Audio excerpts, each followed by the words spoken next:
1, 2. What do you want? What do you want? 1, 2, 3.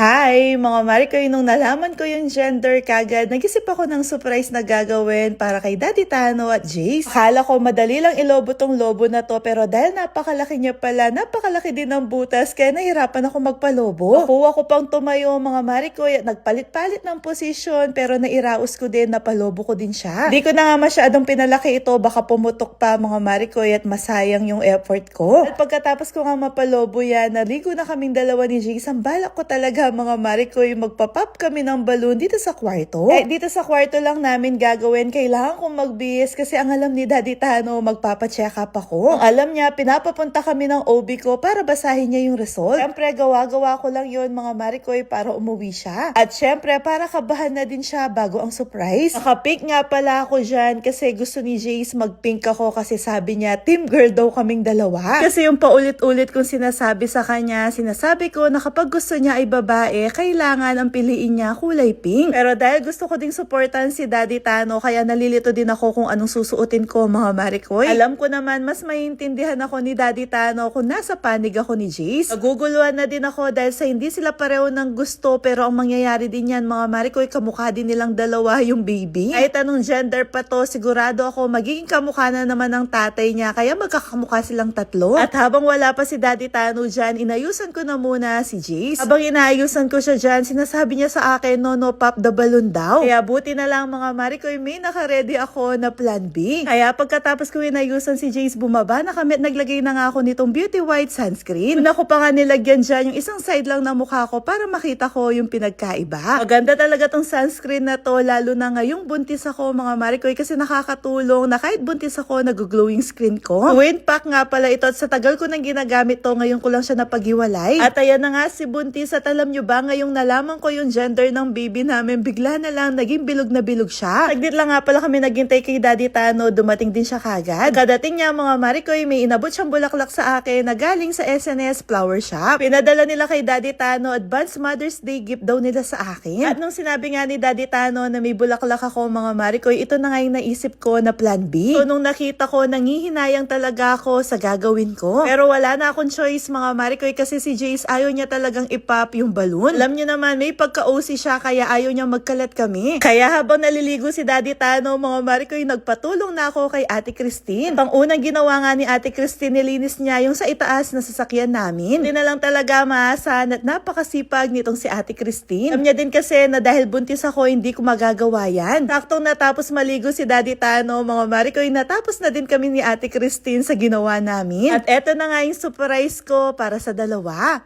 It's a... When it's a blue, it's Boy. a boy. Oh, you see. Oh. It's a girl. Look ma. Look this. Look ma. This, look there. It's a girl. It's a baby girl. It's a girl. It's a baby girl. It's okay for me. You like it? It's a girl. Oh, come on, let's pop the balloon. Oh, you pop. Oh, you show here. Oh, you pop. I hold, you pop. Sa baby girl, mga Marikoy, nanalo si Jace, nanalo ang mga team girl. Pero panalong-panalo din kami ni Daddy Tano dahil ang mas importante sa amin, okay, si baby. Mumuryot na nga pala si Jace dyan kasi na-overwhelm siya, tapos ayaw niya ding ipop yung balloon, kaya hindi na namin siya pinilit. It's a baby girl.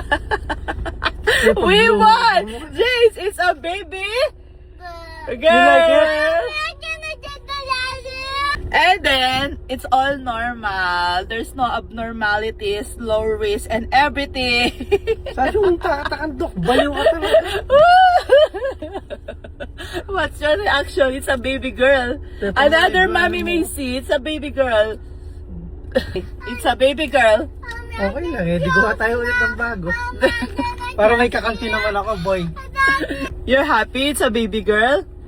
You like baby girl talaga?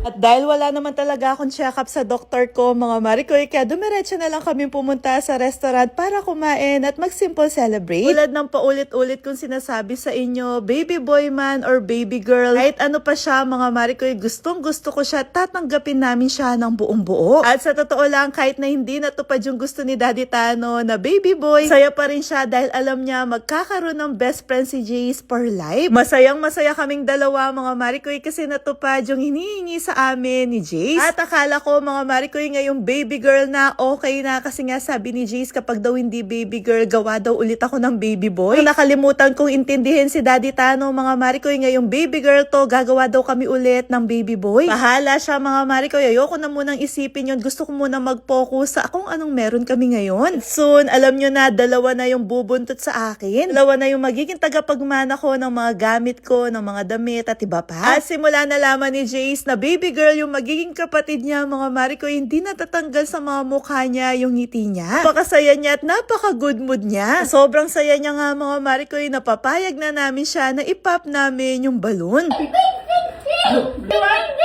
One, two, three. It's a baby girl. Baby girl. It's a baby girl.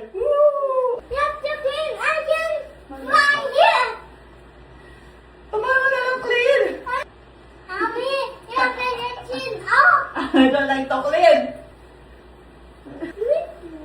No, you play that. I-share ko na nga din pala sa inyo na itong damit na dala-dala ni Daddy Tano, yun yung damit na binili namin ni Daddy Tano nung pinagbubuntis ko si Jace at nalaman namin na baby girl siya. A day, bago siya pumunta ng Korea, pumunta kami ng mall, binili namin yan at nagpa-picture lang kami sa studio. Lang din yung kaisa-isang gamit na nabili ko kay Jace nung pinagbubuntis ko pa lang siya.